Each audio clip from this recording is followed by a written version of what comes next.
이번엔 글로벌 특파 리포트 시간입니다. 일본에 있는 김일규 도쿄 특파원 연결해 볼 텐데요. 자, 일본 증시 최근 들어서 차츰 이 회복세를 나타내곤 있지만 아직까지 안정화라는 단어를 쓰기엔 여전히 우려스러운 부분들도 있습니다. 현지에선 어떤 전망들이 나오고 있습니까? 네, 이번 주 일본 니케이 지수와 엔달러 환율은 롤러코스터를 탔습니다. 지난 5일 월요일 도쿄 증시에서 니케이 지수는 전 거래일 대비 4,451, 즉 12.4% 하락한 31,458로 마감했습니다. 하락폭은 이른바 블랙 먼데이 다음 날인 1987년 10월 20일을 넘어 사상 최대를 기록했습니다. 가장 큰 이유는 미국 경제에 대한 우려가 확산한 데 따른 것입니다. 7월 미국 고용 통계에서 실업률이 시장 예상과 달리 악화했습니다. 소프트 랜딩 시나리오가 희미해지고 하드 랜딩까지 우려하는 투자자가 늘어났습니다. 경기 악화에 대응해 미국 중앙은행이 대폭 금리를 인하할 것이라는 관측도 급부상했습니다. 외환 시장에서 엔화 강세도 일본 증시 하락을 가속화했습니다. 5일 엔화 환율은 한때 달러당 141엔대로 떨어지며 약 7개월 만에 엔화 가치가 가장 높은 수준을 기록했습니다. 6일 화요일엔 상황이 급격히 달라졌습니다. 니케이 지수가 4거래일 만에 급반등하며 전일 대비 3,217, 즉 10.2% 오른 34,675에 마감했습니다. 상승폭은 역대 최대였습니다.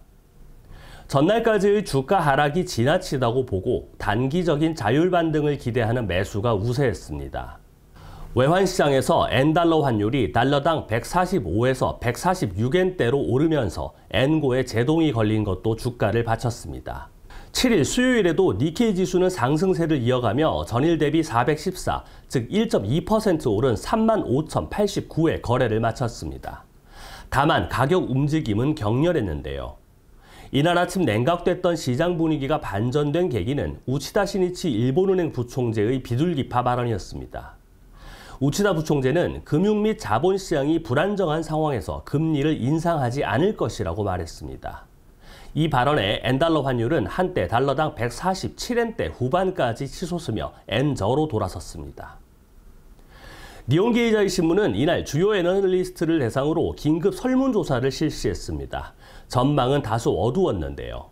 4명 중 2명은 연내 니케이 지수가 지난 5일 기록했던 31,458보다 떨어질 가능성이 있다고 봤습니다. 그리고 4명 모두 니케이 지수가 연내에 지난달 11일 기록했던 최고치를 경신하는 것은 어렵다는 의견이었습니다. 네, 확실히 엔화 환율 변동성은 기업 이익에도 영향을 줄 수밖에 없겠는데요.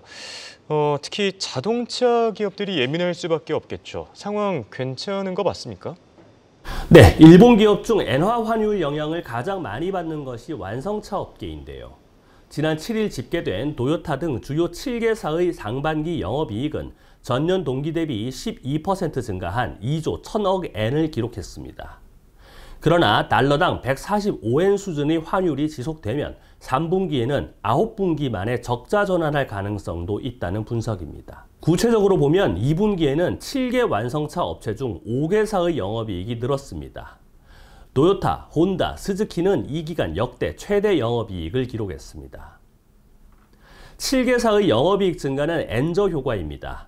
2분기 엔달러 평균 환율은 달러당 약 156엔으로 전년 동기 대비 19엔가량 엔화 약세를 보였습니다. 달러 외 다른 통화까지 포함하면 환율 효과가 총 5,800억 엔에 달했습니다. 전체 영업이익 증가 폭인 2,200억 엔의 2배가 넘습니다. 엔달러 환율은 7월 초 37년 만에 가장 높은 달러당 약 162엔까지 치솟았는데요.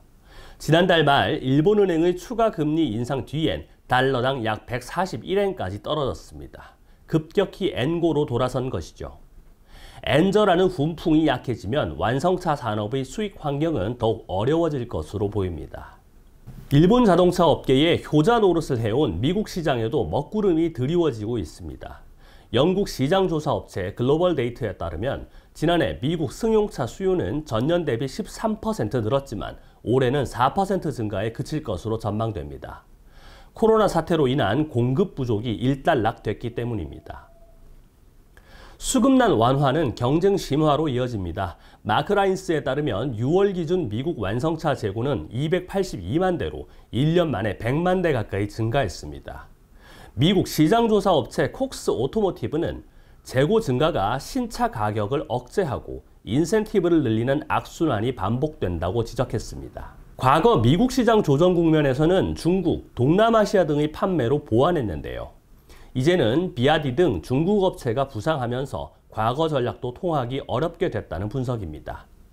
결국 자동차 한 대당 고정비를 얼마나 낮출 수 있느냐가 관건이 될 것으로 보입니다. 네, 우선 일본은행이 앞으로 어떤 입장을 보일지 계속 지켜봐야 될 것 같습니다. 네, 지금까지 도움 말씀의 김일규 도쿄 특파원이었습니다. 감사합니다.